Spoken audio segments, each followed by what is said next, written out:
Salut à tous, aujourd'hui nous sommes le vendredi 10 mai, si je me plante pas.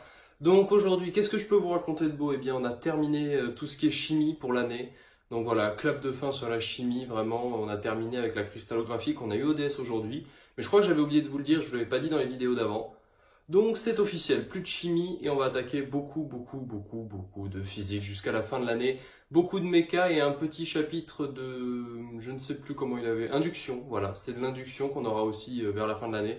Mais là on attaque le deuxième gros bloc de méca et on a terminé un chapitre déjà de méca, donc je sais pas combien il y en aura, peut-être j'irai entre 3 et 5, enfin pour avoir un ordre d'idée d'ici la fin de l'année. Et il y a pas mal d'exercices à chercher du coup pour lundi. Donc des exercices principalement de méca, en mathématiques sur les séries numériques. SI, il va falloir se replonger dans les tracés. C'était un truc que j'avais bien réussi au DS, donc j'espère que ça se passera aussi bien si jamais il y en a. Donc tout ce qui était tracé, normes, sens, vecteur, et après il va y avoir tout ce qui est mécanique, liaison entre les pièces. Enfin, j'espère que ce DS se passera bien aussi. Qu'est-ce que je peux vous dire de plus avant de vous parler du DS? Eh bien, la semaine prochaine, 3 calls. Il y en a 2 lundis, vu que le prof de la colle de maths a déplacé sa colle à lundi de 16 à 17. Donc, on aura call de français le midi, call de maths l'après-midi. Et après, on aura call d'anglais le mercredi.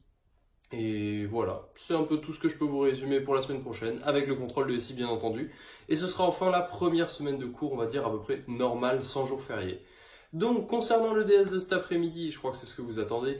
Alors, comment il s'est passé ce DS? Eh bien, il y avait une partie sur de la chimie, comme c'était attendu sur de la cristallographie, une longue partie sur de la thermo, comme c'était attendu, et un exercice ouvert. Donc, la cristallographie, dans l'ensemble, s'est bien passé.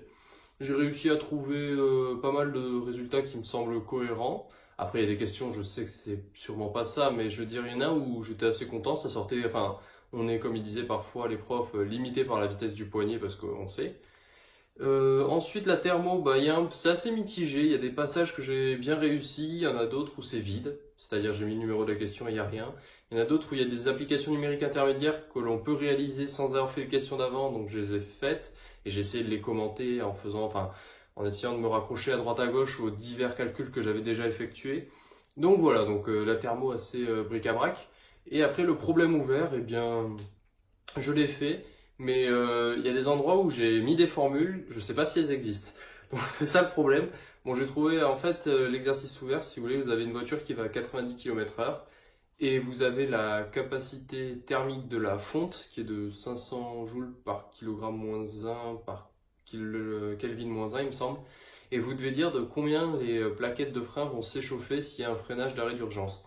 Donc voilà, c'est pas mal d'initiatives à prendre, pas mal de démarches que vous devez imaginer, réfléchir. Donc j'ai imaginé, réfléchi des démarches, mais il y a certains passages où si des formules elles existent, ça m'intéressait. Et donc je les ai mises en me disant j'espère que ça passera. Bon, j'ai trouvé un échauffement de 500 degrés, alors qu'il fallait plus trouver de l'ordre de 50. Mais enfin, ça dépend de toutes les approximations que vous faites vous. Il faut que vous estimiez le poids des freins, les dimensions.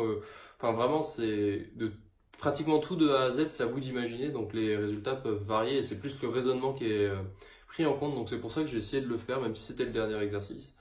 Donc pour revenir sur le DS dans l'ensemble, on va dire que je suis content de ce que j'ai fait, même s'il y a certains passages où je sens qu'il me manquait des connaissances que j'avais dans mon cours, mais que je maîtrisais pas encore, parce que c'est quand même assez vaste. 5 chapitres de thermo, je vais y arriver, et un de cristallographie.